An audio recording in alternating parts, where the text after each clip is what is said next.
It almost seems like they're nice demons. Demons are never nice. Demons.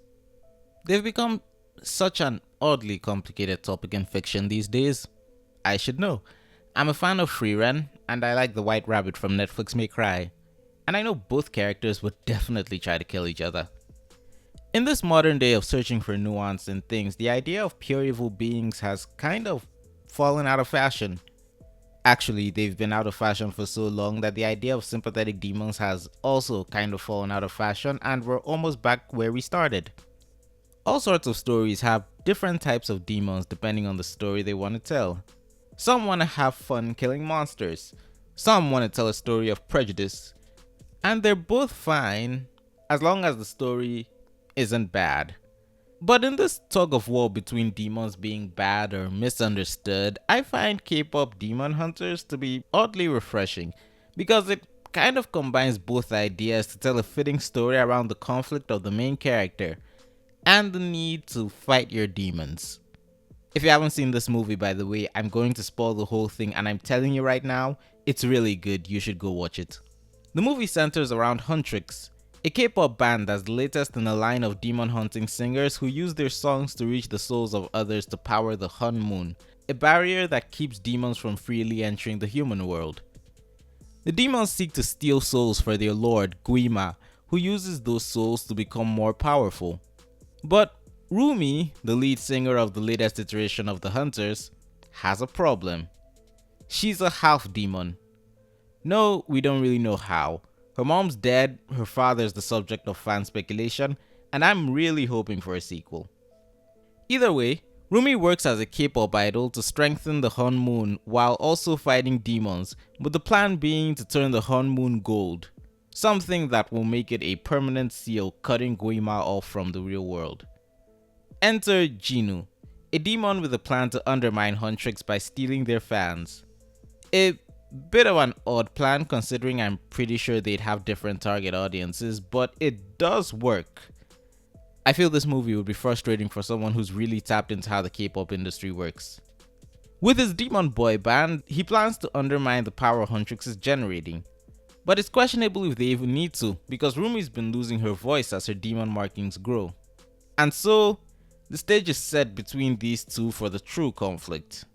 After all, anything you can say about demons should apply to Rumi as a half-demon. She gets really uncomfortable about singing with her friends about how she deserves to die. Jinu's important because while he is trying to play Rumi, he does help her ask questions about demons and even how guardians operate that she never would have before she was forced to confront one without them both actively trying to kill each other. Because the thing about demons in this series is that they are misunderstood. But not in the "they actually aren't that bad" way. They're misunderstood more majorly in the fact that demon hunters really don't know anything about them, and so their method of fighting them is flawed. And in a way, Rumi really didn't know anything about herself. All she knew was what Celine, the friend and teammate of her mother, taught her about demons. That they're evil, that they don't feel anything, that they all need to die. Not exactly a healthy thing to believe about something you're 50% of. That's why Rumi is so willing to give Jinu a chance. She has a pretty horrible view of herself, and when he discovers her secret, he becomes something she desperately needed. Someone who will tell her that she's not a mistake. She was desperate for any indication that she isn't, hold on, what does the song they wrote about the demon boy band say again? Oh right. A demon with no feelings that doesn't deserve to live. And Jinu's the only one who can tell her why she's feeling that way. Well, I guess the other Saja Boys could too, but they're almost impressively not really characters. Jinu telling her that demons do feel things was a taste of an understanding of herself that isn't negative, because as much as she denies what she is, it doesn't really change anything. So the idea that demons are being forced to be bad by Gwi-Ma was extremely appealing to her. We even get some setup when we see how the demons act within the demon world, not only scared of Gwi-Ma, but basically expressing a variety of emotions from confusion to joy. Enough that they almost seem like people. But here's the thing, Jinu lied. Not about the fact that demons are different from what she thinks, but he painted a much more sympathetic picture of himself, because he's ashamed of the truth. He specifically calls the marks a sign of shame. Demons in this world are forced to do what Gwi-Ma wants, and they do feel a lot, but Gwi-Ma controls them by controlling what they're ashamed of, their regrets and the bad decisions that haunt them. He exploits their insecurities in a way that lets him gain more control. If he had let Jinwoo bring his family with him into the palace 400 years ago, I don't think he'd have ever become a demon.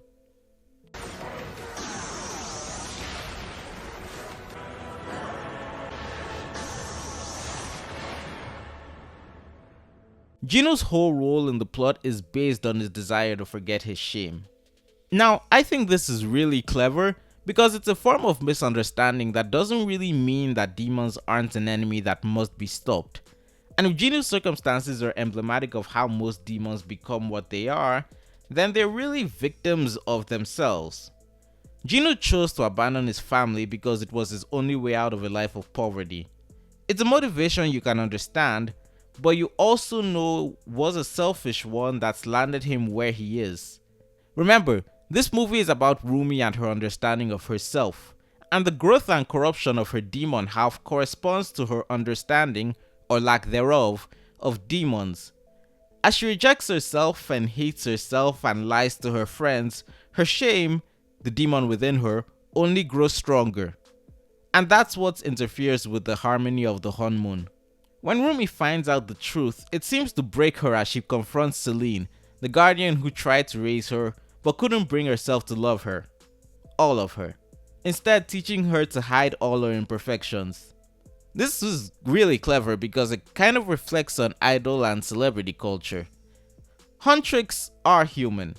They are by no means perfect. Sure, they project a strong, flawless image, but they can be goofy, angry, emotional, lustful, insecure. While they don't grow demon marks and aren't really that much of a focus in the movie, Mira and Zoe also find themselves suppressing how they feel the way Rumi does. That's why Rumi is the only one who can come up with a solution that works and a way to fix the flaw in the Honmoon. Because she can see from both the perspective of the hunters and, now that she better understands how demons work after Jinwoo's betrayal, the demons. Celine taught Rumi to hide her insecurities because of the negatives of how that may affect her relationships. But you can see that, to a lesser extent, the other girls are doing it too, because she taught them the same thing. This creates cracks in their friendships and flaws in the Honmoon. Rumi's faults were what we saw get exploited, but who's to say that Mira's imposter syndrome or Zoe's fear of inadequacy couldn't have also been used against them? And Jinwoo's wrong because he's running from his shame. He's tormented by what he did and just wants to forget, no matter what he has to do. Even if he has to make more shameful decisions he will surely regret in the future, like betraying Rumi, which is shown to have become one of the memories he wants to forget right before the climax. He may have given Rumi hope that she could be better, but he had no hope for himself.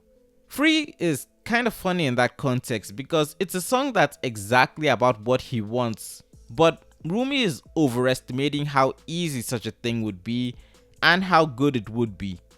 You can't escape from who you are. But despite the lies and betrayal, there's still meaning in the relationship the two had, because they had to see each other, flaws and all.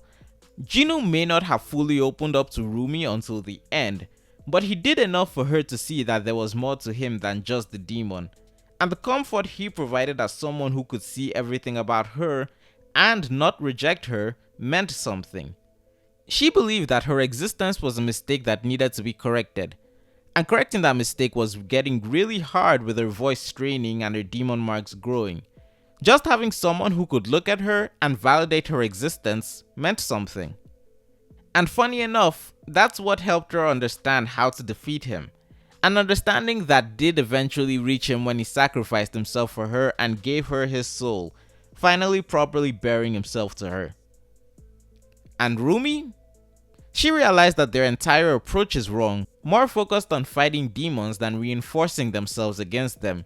She spends the whole movie thinking she could just fix everything by fighting when all she needed to do was open up. She did it with Jinwoo, and by the end of the movie, she finally did it with her friends. takedown was written with all the rage the girls feel towards demons. But Jinu tells Rumi that hate wouldn't win the fight long before the girls realize that the song doesn't work. This is a musical, which means that a lot of scenes are accompanied with songs that are a lot more diegetic in this movie than they would be in some others. And the thing about Takedown is, while the song is a banger, it's the only song in Huntrix's catalog that does them absolutely no good. They literally only fail when they sing it. In fact, it almost destroys them. I'm kinda surprised we never got the more positive version we saw Rumi trying to write. Rumi and Celine made the mistake of thinking that sealing the Honmoon would just cut Gwi-Ma off. But it's only after learning exactly how much of being a demon comes from your own shame that makes her realize that that would never work. Being a demon isn't about being enslaved by Gwi-Ma. It's about being so controlled by your own shame that he can make you do what he wants. And Huntrix's fears and insecurities wouldn't be fixed by sealing the Honmoon. With Jinu's half-truths, she still thought that they could be free from how they feel, but when he told her that that's not how it works, she realized that they need to overcome it while not hiding from something that's clearly a part of them. Let the jagged edges meet the light, as Mira sang. That's how she overcame her self-hatred. It's how she reconnects her group. It's how she reaches Jinu. And all of that together is how they finally defeat Gwi-Ma and rebuild their friendship and the Honmoon stronger than before. Shout out to my patrons A and Skyman. If this video does well, I have other ideas for looking into this movie. So tell me your thoughts in the comments below and leave a like to engage the algorithm, as well as subscribe for more content. Thank you and good day.